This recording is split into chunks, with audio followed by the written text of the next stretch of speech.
Halo Sobat Sailors, kembali lagi di Himti Podcast episode keempat. Kali ini kita akan membahas topik-topik yang tidak kalah menarik dari episode sebelumnya.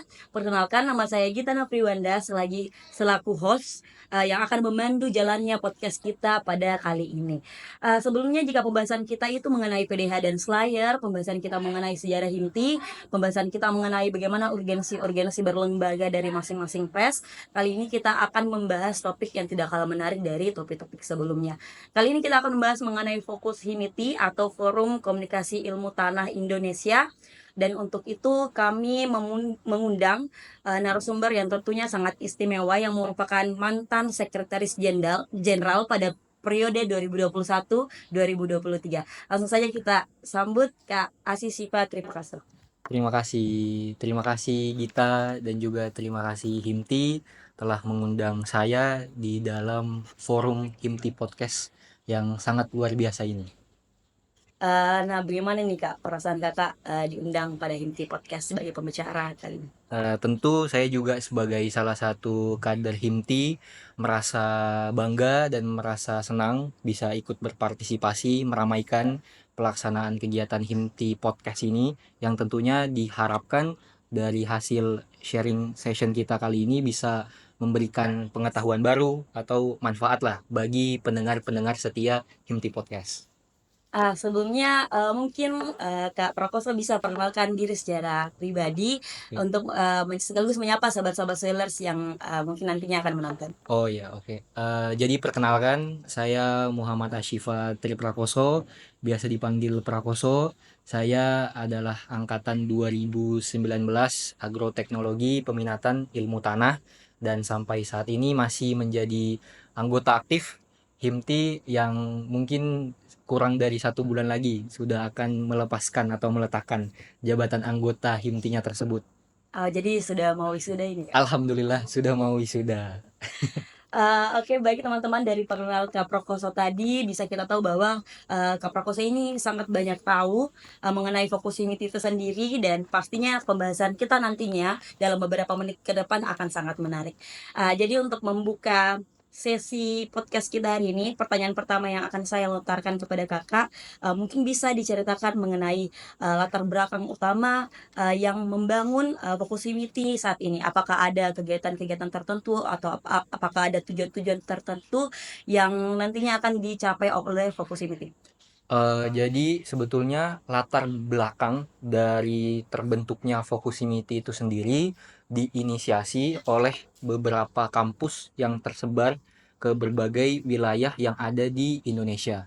Namun saat itu memang karena sentrum pendidikan itu masih ada di Jawa, sehingga yang bisa di reach out oleh teman-teman himpunan ilmu tanah di Jawa saat itu adalah himpunan yang memang masih berada di sekitaran Pulau Jawa. Jadi seperti Sumatera, kemudian Jambi. Nah, dalam pendiriannya Fokusimity itu sendiri dideklarasikan dengan nama Deklarasi Kaliurang pada tanggal 12 November 1989.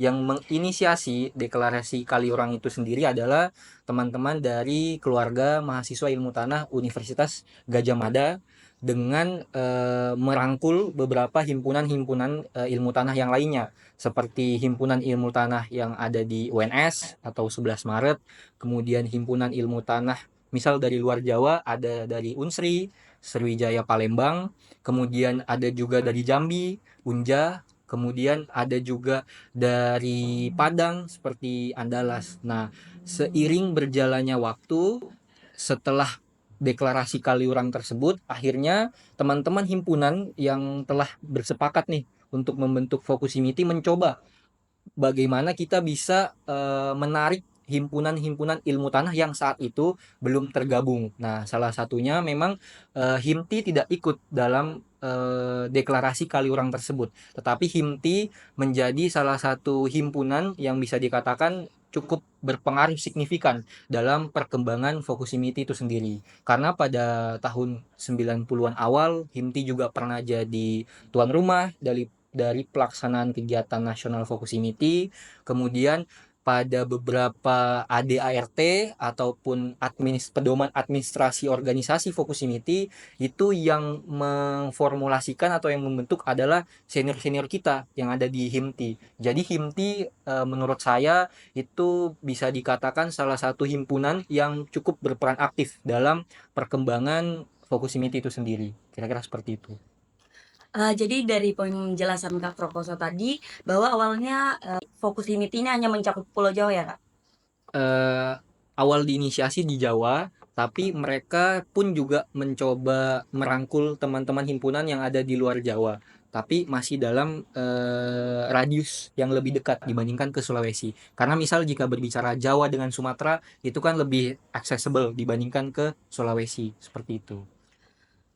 Dari penjelasan Kak Prakoso tadi bahwa fokus teman-teman Fokus Unity ini adalah suatu lembaga yang mencakup seluruh himpunan ilmu tanah yang ada di seluruh Indonesia.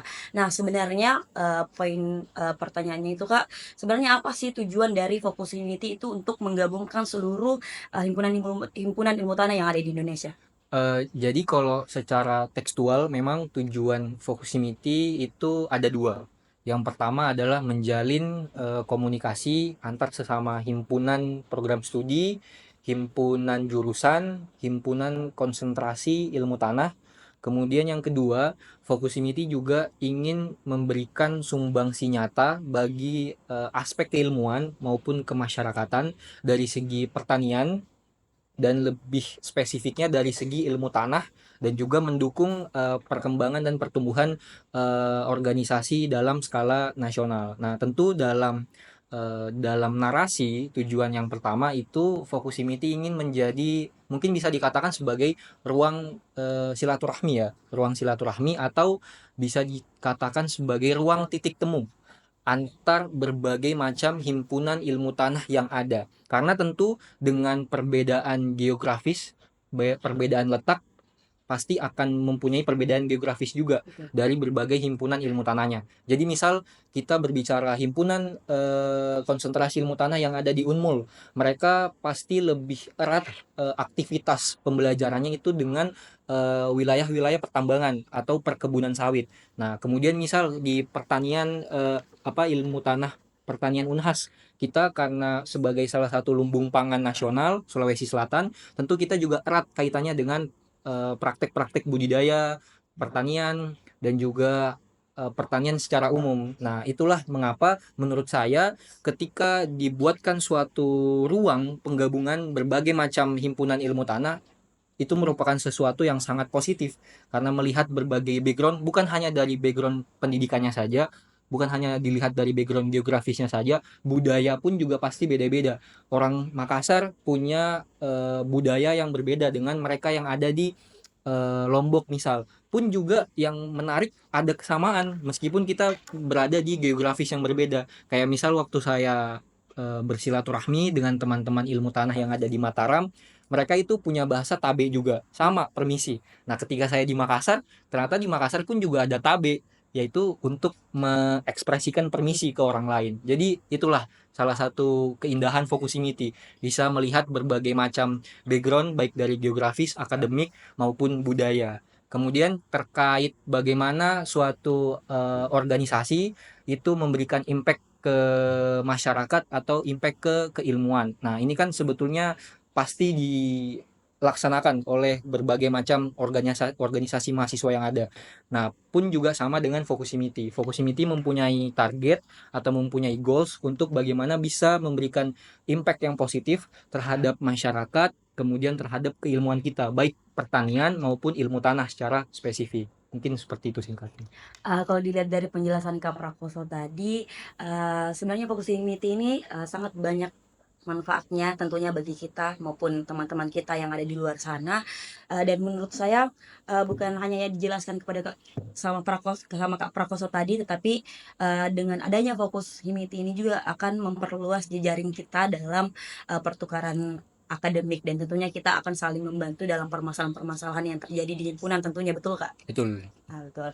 Nah, pertanyaan selanjutnya, Kak, apakah menurut Kakak tujuan dari Fokus Unity itu sudah terrealisasikan sekarang? Eh, Kalau tujuan terrealisasi pasti kan itu menandakan matinya suatu Ya, betul. organisasi ya. Itu kan bukan dikatakan sebagai tujuan yang utopis, tapi itulah apa yang ingin dicapai dalam praktek organisasinya.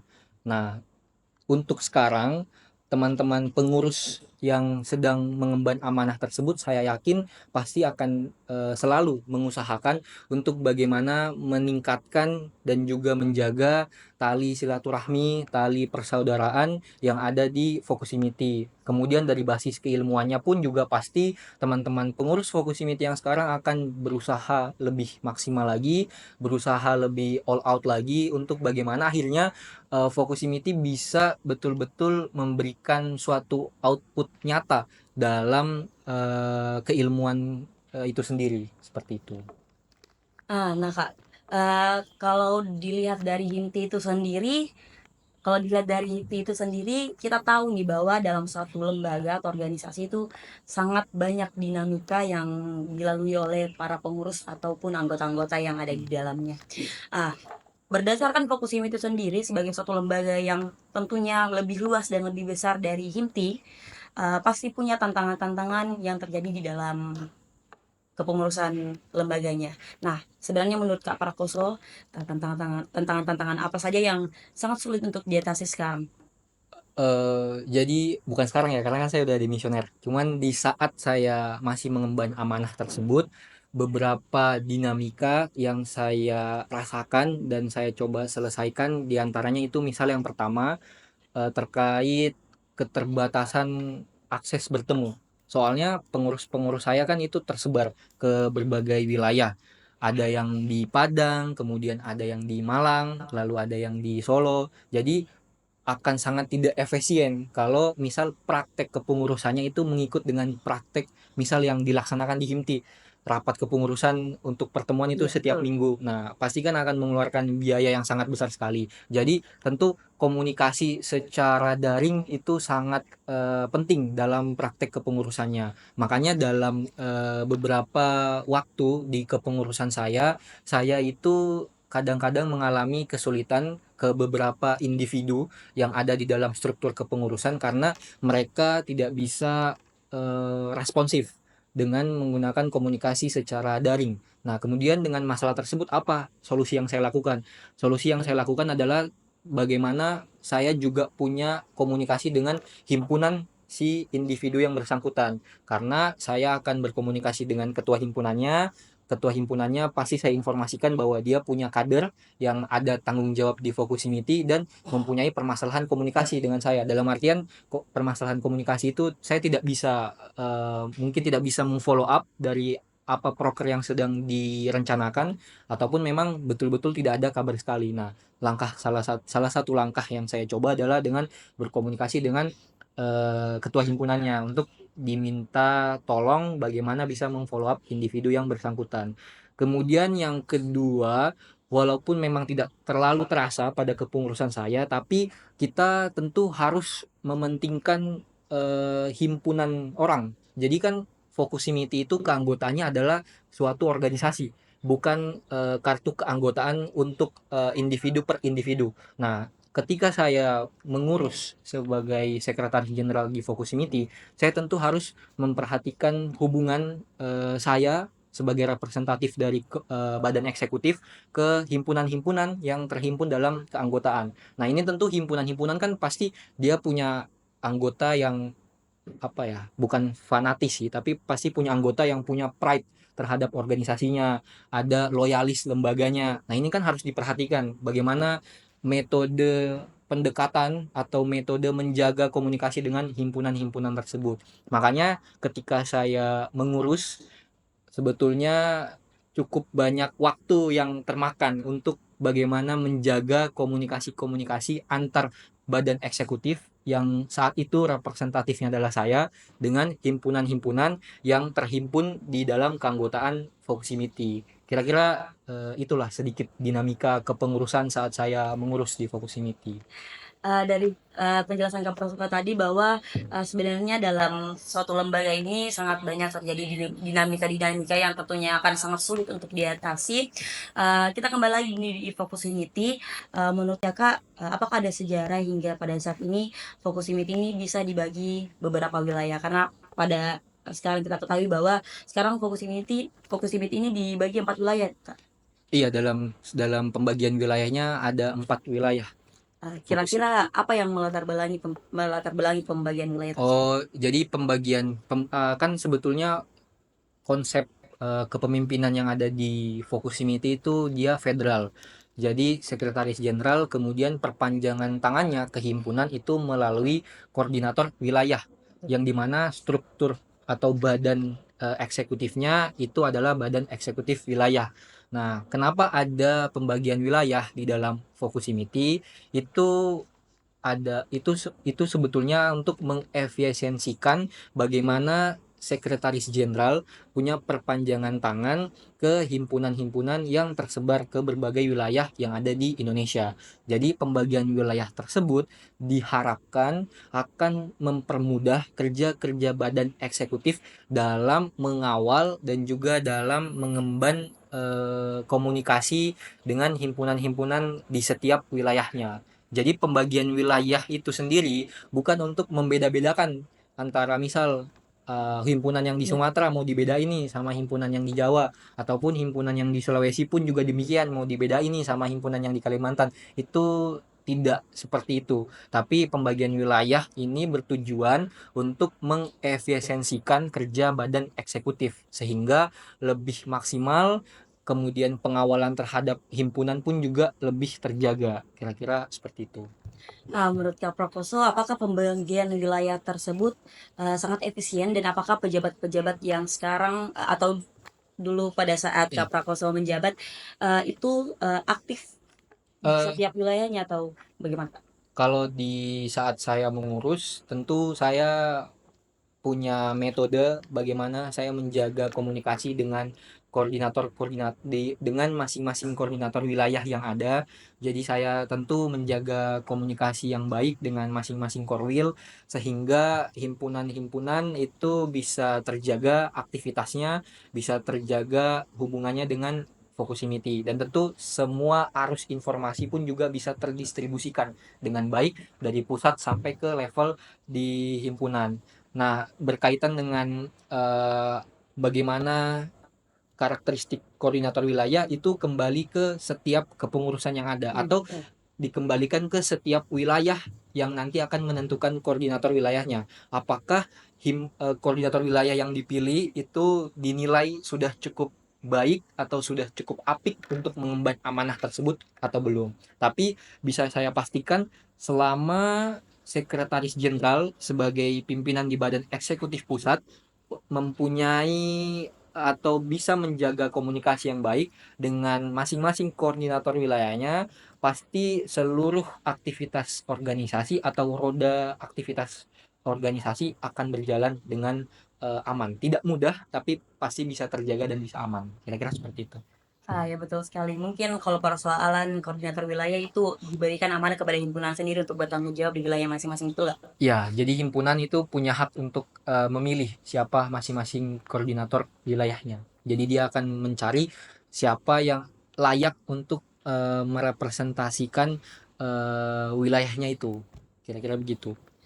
Nah, kita ke pribadi Kak Prakoso dulu nih.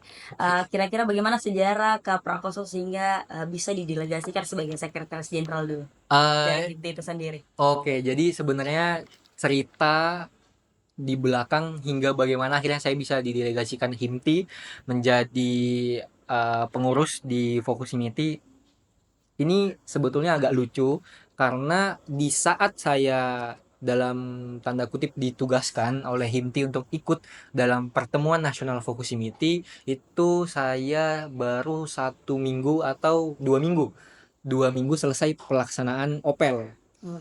Baru selesai pelaksanaan OPEL atau 2 minggu saya baru dilantik lah menjadi anggota biasa HIMTI Faperta Unhas. Nah, sebetulnya pertanyaan ini lebih cocok ditanya nih ke senior-senior yang saat itu Menjabat. ya senior yang saat itu menjabat yang mempromosikan saya untuk didelegasikan ke pertemuan nasional Fokusimiti. Cuman kalau dari sudut pandang saya pribadi, kenapa akhirnya saya ingin ikut serta dalam Fokusimiti? Tentu yang pertama, networking yang ingin saya kembangkan salah satunya bisa menggunakan Fokusimiti. Dalam dunia perkuliahan saya beberapa kali sharing dengan orang tua, dengan ayah saya lebih spesifiknya, dan beliau menegaskan terkait seberapa pentingnya networking apalagi di saat-saat masa muda. Betul. Nah, itulah mengapa ketika saya disarankan oleh senior-senior tersebut untuk didelegasikan dalam pertemuan nasional Fokusimiti, saya saya mengambil amanah tersebut karena saya rasa Fokusimiti ini merupakan salah satu ruang yang sangat baik untuk meningkatkan atau untuk memperlebar networking kita. Kemudian yang kedua itu adalah bagaimana saya ingin mengembangkan leadership skill saya. Betul. Nah, dalam beraktivitas sebagai seorang mahasiswa, saya sebetulnya saat maba itu bisa bisa dikatakan sebagai seorang mahasiswa yang kupu-kupu gitu. Iya. Kuliah pulang.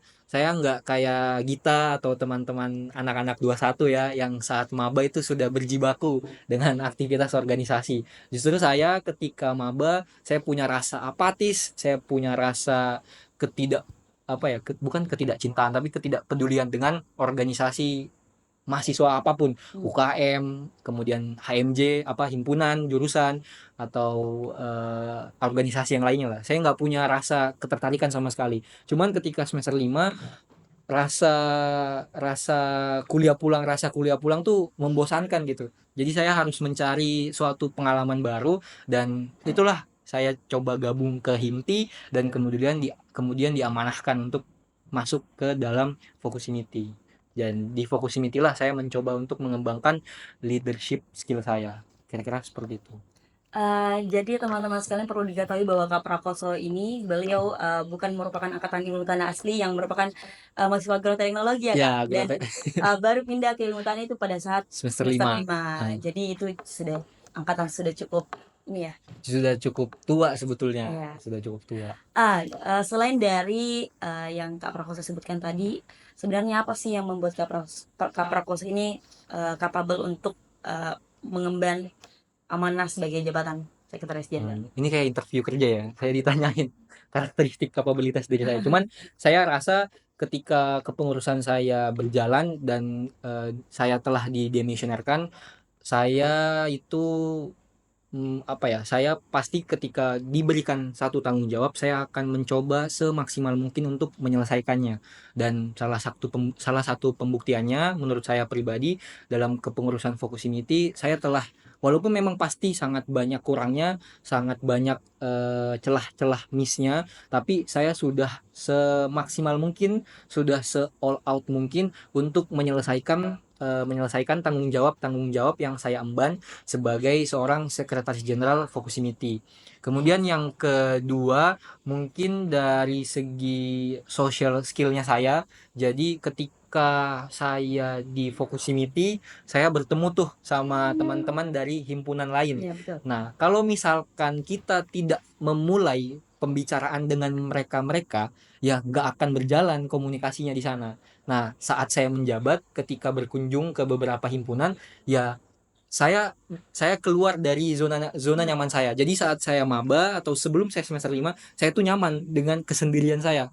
Saya nggak mikirin orang lain, saya nggak coba pendekatan dengan orang lain. Ya udah, saya cuman ngurusin diri saya sendiri. Jadi gue lolo gitu, nggak ada yang dipikirin gitulah. Nah, tapi saat masuk dalam organisasi, saya nggak bisa kayak gitu. Karena kalau saya hanya mementingkan diri saya sendiri, pasti nggak jalan komunikasinya.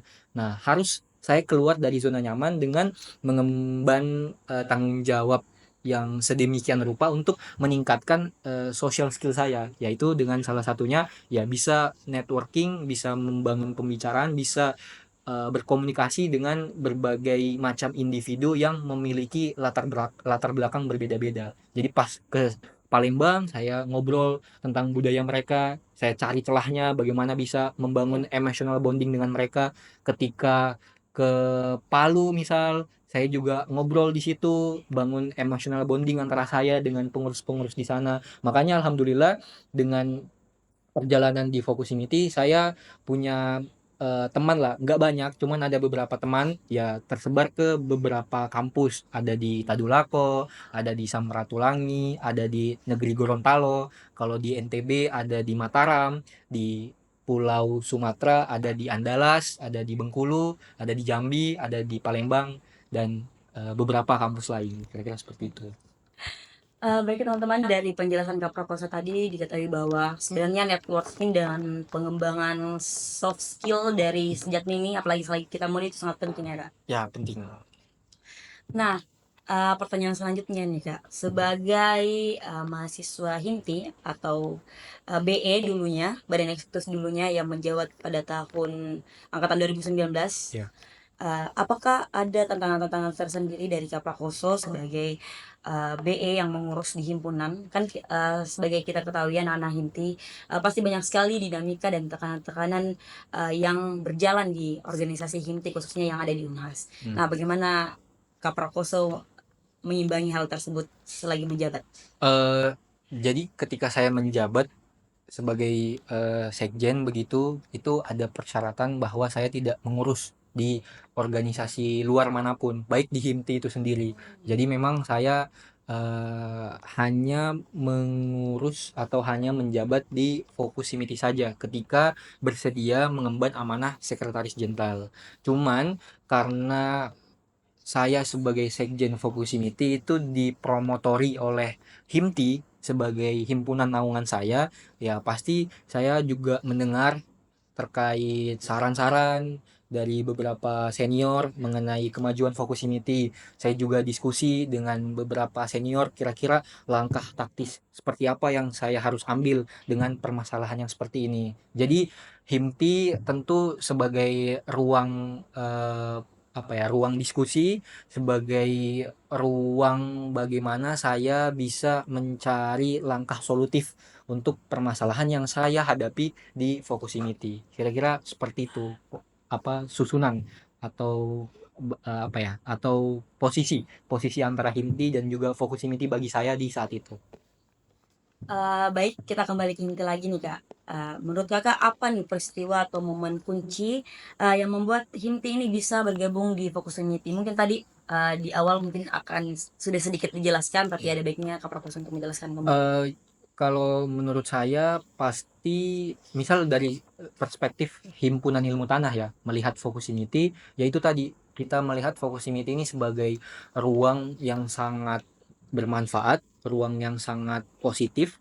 Jadi mungkin banyak himpunan di saat itu ingin bergabung dengan Focusimity, dan salah satunya HIMTI. Saya rasa dengan kualitas organisasi yang HIMTI punya, pasti HIMTI juga ingin berpartisipasi dalam skala yang lebih tinggi, yaitu ya masuk ke dalam organisasi Focusimity. Nah, contoh yang seperti tadi saya sudah jelaskan, HIMTI itu cukup sentral juga dalam perkembangan organisasi Focusimity.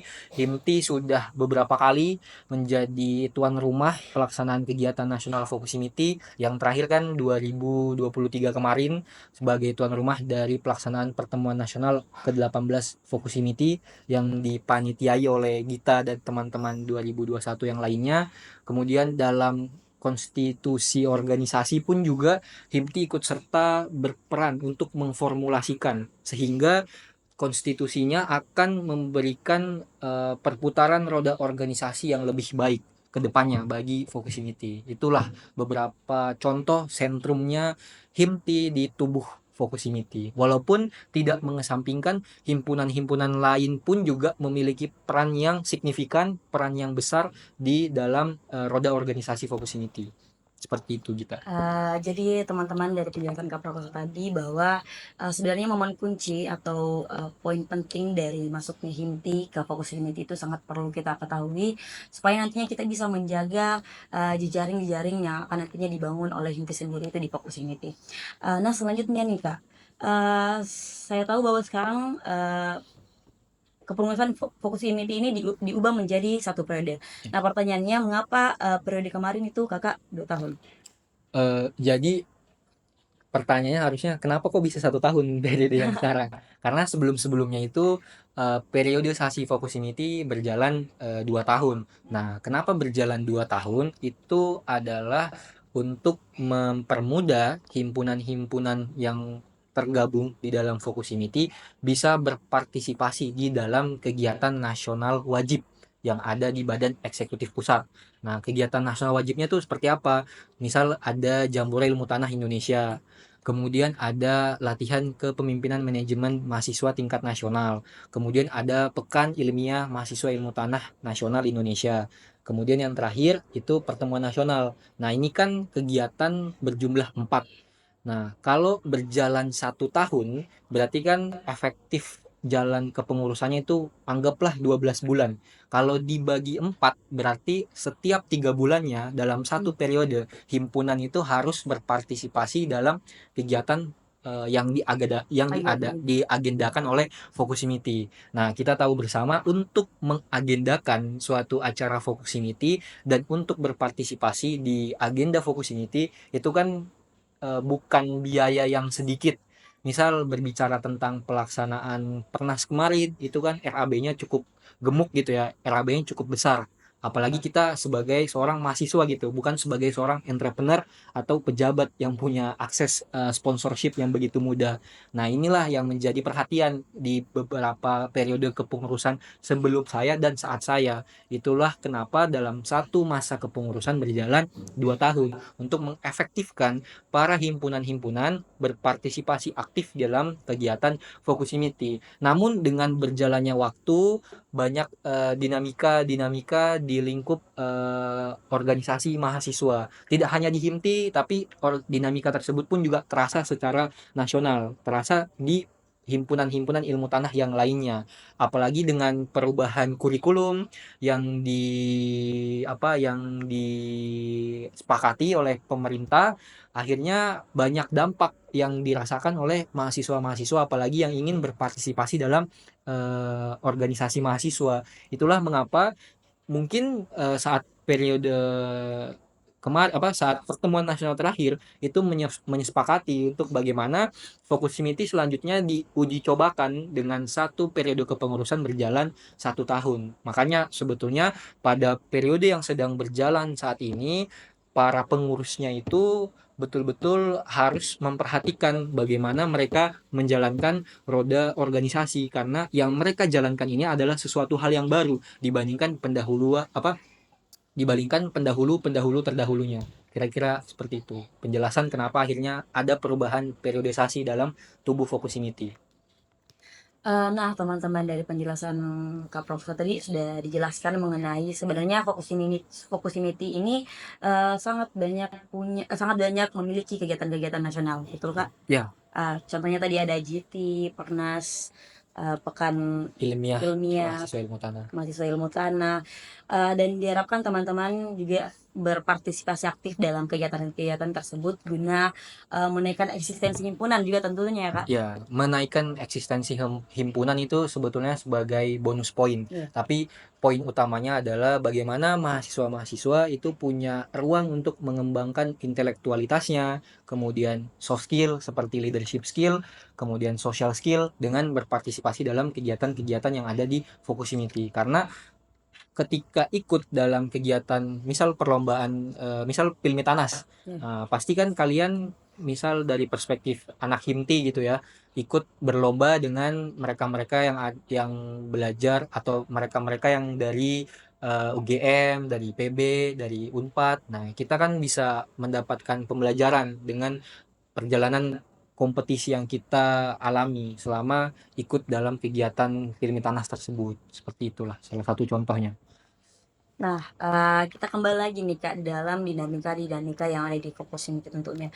Kan sebagai kita ketahui bahwa di Inti sendiri itu sangat banyak dinamika ya yang dijalani oleh para pengurus maupun anggota-anggota yang di dalamnya, seperti bagaimana hubungan senior dan juniornya dan bagaimana hubungan antara apa yang membawainya atau apa yang menaunginya. Kalau di Oke. Focusmity sendiri apakah, hubungan senior dan junior itu memang saling terkait atau mereka akan terlepas begitu saja?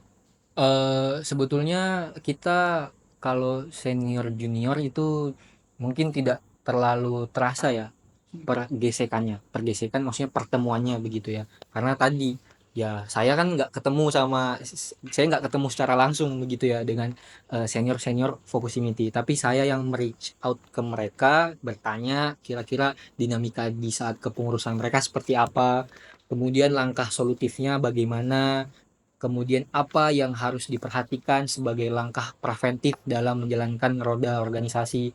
Nah, itu sebetulnya lebih ke pembelajaran aja sih dengan mantan pengurus yang notabene bisa dikatakan senior. Tapi kalau misalkan dengan senior-senior di masing-masing himpunan, ketika saya safari lembaga pun juga saya bertemu dan diberikan Iya. informasi-informasi baru terkait perkembangan Focusmity di zamannya. Kayak waktu saya ke Mataram, saya ketemu ada namanya Bang Wika. Bang Wika itu adalah senior ilmu tanah Mataram angkatan 2004, dan dia ikut serta dalam beberapa pergolakan ya, mungkin bisa dikatakan seperti itu. Beberapa pergolakan yang terjadi di dalam tubuh Focusmity. Nah, beliau sharing dengan saya juga jadi tahu, oh ada loh fun fact yang Iya. Focusmity itu punya di masa-masa terdahulu. Kira-kira seperti itu sih. Jadi memang lebih ke kekeluargaan dan juga terkait bagaimana pengembangan kualitas kepengurusan yang akan berlangsung selanjutnya. Jadi sebenarnya, koneksi ke alumni ataupun senior-senior di atas itu juga sangat membantu ya, Kak? Ya, sebetulnya koneksi ke alumni itu sangat-sangat penting dan sangat dibutuhkan. Apalagi zaman sekarang rekomendasi orang dalam itu Iya. penting ya. Nah, pasti kalau kita punya alumni-alumni yang mungkin kebetulan menduduki beberapa posisi posisi tertentu baik di instansi swasta atau instansi pemerintah, akan sangat memudahkan untuk operasional Focusmity. Misal untuk sponsorship kegiatan ataupun untuk pendanaan program kerja. Nah, itu Focusmity sangat butuh sebetulnya. Apalagi dalam kepengurusan saya merasakan terkait seberapa sulit untuk mencari pendanaan Mmm. ke beberapa kegiatan-kegiatan offline besar yang Focusmity punya. Seperti itu. Nah, teman-teman mungkin kita kembali ke Himti itu sendiri. Menurut kacamata Prakoso bagaimana nih keterlibatan Himti, Unhas tentunya, yang Kak Prakoso juga merupakan demisioner dari BE, Badan Eksekutif Himti, angkatan 2019. Hmm. Nah, menurut Kak Prakoso apa nih, kelebihan-kelebihan dari Himti, terkait dengan hubungannya dengan Fokus ini tuh? Oh, banyak sih kelebihannya. Cuman kalau saya sebenarnya bukan demisioner BE. Jadi makanya tadi kenapa Oh, iya, iya, iya. bisa dikatakan lucu dalam pendelegasian saya ke Focusmity, karena dalam kurun waktu 2 minggu pasca Opel saya sudah dimandatir gitu oleh Pres Arpan, Pres Arpan dan Wapres Arif Adi Putra untuk ikut dalam kegiatan pertemuan nasional Focusmity. Jadi ketika angkatan saya mengemban tanggung jawab Badan Eksekutif HIMDI, saya sudah dimandatir untuk mengabdi terhadap Focusmity. Jadi tidak ikut secara administratif, saya tidak terdaftar sebagai BE, Mhm. tapi dengan pendekatan emosional angkatan, ya saya di saat itu mencoba untuk berpartisipasi lah di beberapa program kerja yang bisa saya ikuti dan bisa saya bantu dalam pelaksanaannya. Cuman kalau berkenaan dengan kualitas kader-kader HIMTI untuk bisa didelegasikan ke Focusmity, saya rasa Himti itu sangat berkualitas dan memang mempunyai kapabilitas juga untuk bisa eh, untuk bisa aktif juga di dalam Focusmity, karena tentu Himti sendiri dalam proses kaderisasinya, dalam dinamika himpunannya telah dibekali oleh berbagai macam tools-tools atau instrumen yang akan menunjang kalian jika memang akhirnya dimandatkan untuk mengurus di Focusmity. Karena misal berkaitan dengan critical thinking ataupun mengasah tajamnya pisau analisis kalian, itu kan dari pelaksanaan kaderisasi yang pertama sudah ditekankan. Kemudian bagaimana mempelajari tentang agraria, mempelajari tentang ilmu tanah, itu kan kalian juga sudah dibekali dengan pengetahuan-pengetahuan tersebut. Jadi menurut saya kader-kader dari HIMTI itu cukup kompetitif dan pasti berkualitas lah. Kalau misal akhirnya dimandatkan ke dalam struktur kepengurusan Fokus Unity ataupun cukup berpartisipasi di kegiatan-kegiatannya. Seperti itu. Nah, lagi-lagi tadi ada campur tangan senior ya, Kak, dalam pendelegasian Kak Prakoso sendiri. Iya, mungkin senior senior maksud senior saya itu kan ya kebetulan 2018 yang Iya, menjabat ya. betul. Ya, mereka yang punya kewenangan untuk memandatkan anggota biasa dalam kegiatan-kegiatan yang berafiliasi dengan HIMTI. Nah, kepengurusan saat itu kebetulan 2018 ya mereka memandatkan saya untuk berpartisipasi untuk ikut andil dalam pertemuan nasional saat itu. Dan tentunya mereka pasti memiliki kacamata sendiri atau paradigma sendiri tentang bagaimana Kak Prakoso sehingga bisa menjabat di Fokus Meeting nanti. Iya, pasti mereka punya pertimbangan sendiri, punya perhitungan sendiri untuk akhirnya menentukan ya di saat itu saya bisa didelegasikan ke Foxinity. Menurutnya seperti itu. Ini pertanyaan terakhir nih Kak. Oke. Bagaimana kira-kira pesan dan kesan Kak Prakoso sendiri untuk sellers-sellers yang akan nantinya menonton podcast ini dan bagaimana pesan-pesan Kak Prakoso untuk para pejabat-pejabat Fokus Unity yang mengurus sekarang? Oh, oke. Kalau dari saya sendiri, pertama saya ingin mengucapkan terima kasih banyak kepada HIMTI, kepada Fokus Unity telah memberikan ruang pembelajaran bagi saya semasa mahasiswa dan saya rasa ruang-ruang tersebut belum tentu bisa saya rasakan kalau saya masuk di himpunan lain atau saya masuk di kampus lain. Jadi saya sangat berterima kasih akan kesempatan tersebut. Kemudian yang kedua, saya harapkan tentu untuk HIMTI dan Fokus Unity akan terus tumbuh subur sebagai suatu organisasi yang akan mengayomi kader-kadernya, yang akan menciptakan bibit-bibit kader HIMTI, kader Fokusimiti yang bisa berkualitas, bisa memberikan impact positif terhadap masyarakat, dan bisa menjadi seorang pionir tidak hanya dalam lingkup ilmu tanah secara spesifik tapi pertanian secara general. Kira-kira itu pesan saya singkat.